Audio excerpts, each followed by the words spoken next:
السلام علیکم ورحمۃ اللہ تعالی وبرکاتہ۔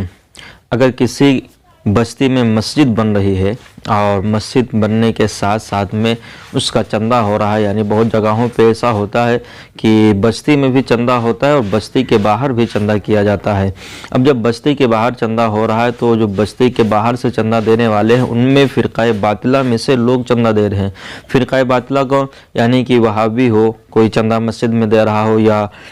جو دیوبندی مسجد میں چندہ دے رہا ہو، یا شیعہ چندہ دے رہا ہو، اسی طریقے سے تمام جو فرقے پائے جا رہے ہیں ان فرقوں میں سے کوئی بھی شخص اگر مسجد میں چندہ دے رہا ہے تو اس کا چندہ لینا، مسجد میں بنوانا، اس کا پیسہ لے کر کے یہ درست ہے کہ نہیں درست ہے، انشاءاللہ رب العزت میں اس کے بارے میں آپ سے بات کروں گا۔ لیکن اس سے پہلے آپ سے گزارش ہے کہ آپ ایک ویڈیو کو لائک ضرور کر دیں۔ دوستو، فرقہ باطلہ سے چندہ لینے کے بارے میں فقہاء اکرام بیان فرماتے ہیں کہ ان سے چندہ نہ لیا جائے۔ کیوں؟ اس لیے کہ یہ بہت بڑے فتنے کے قریب آپ کو پہنچا دے گا، بہت بڑے فتنے میں آپ کو ڈال دے گا۔ اور اس کے بارے میں اللہ کے محبوب صلی اللہ تعالیٰ علیہ وسلم نے بھی حکم فرمایا ہے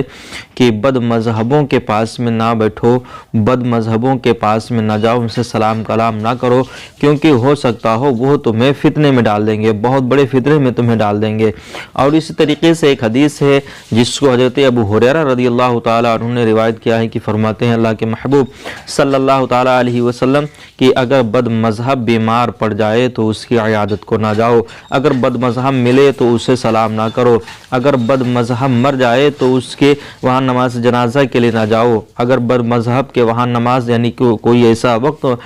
پڑ گیا ہے کہ آپ کی مسجد میں بد مذہب آ گیا ہے اور جماعت ہونے والی ہے تو بد مذہب کے ساتھ میں نماز نہ پڑھو، یعنی بد مذہب سے دور رہو، کیونکہ وہ آپ کو بڑے فتنے میں ڈال دے گا، نہ ان سے شادی بیاہ کرو۔ تو اس سے پتہ یہ چلا کہ جو مسجد میں چندہ لیا جاتا ہے تو مسجد میں چندہ نہ لیا جائے، کیونکہ یہ آپ کو فتنے کے قریب کر دے گا، آپ کو فتنے میں ڈال دے گا۔ اور ہو سکتا ہو جیسا کہ آج دیکھا بھی جا رہا ہے کہ جہاں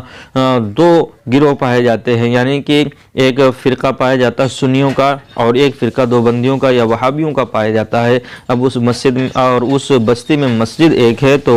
ایک مسجد میں ایسا دیکھنے کو ملتا ہے کہ یا تو بٹوارہ ہو جاتا ہے، سنی ادھر پڑھیں گے، دیوبندی ادھر پڑھیں گے، یہ نہیں ہوتا ہے تو یہ بٹوارہ ہوتا ہے کہ یا تو یہ مسجد سنیوں کی ہو گئی، دیوبندیوں کو دوسری جگہ لے کر کے اس میں سبھی لوگ مل کر کے چندہ دے کر کے مسجد تیار کر کے دیتے ہیں۔ اسی طریقے سے نہ جانے کتنے جگہوں کے اوپر دیکھا گیا ہے کہ فتنے میں لوگ پڑ گئے ہیں، تو اس سے بچنے کے لیے واحد طریقہ یہی ہے، اس سے بچنے کے لیے صرف ایک ہی راستہ ہے کہ بد مذہبوں کے پاس نہ بیٹھا جائے، بد مذہبوں سے چندہ نہ لیا جائے، بد مذہبوں کے قریب نہ جایا جائے۔ جب آپ ان سے چندہ نہیں لیں گے، جب ان کے قریب نہیں جائیں گے، جب ان سے سلام کلام نہیں کریں گے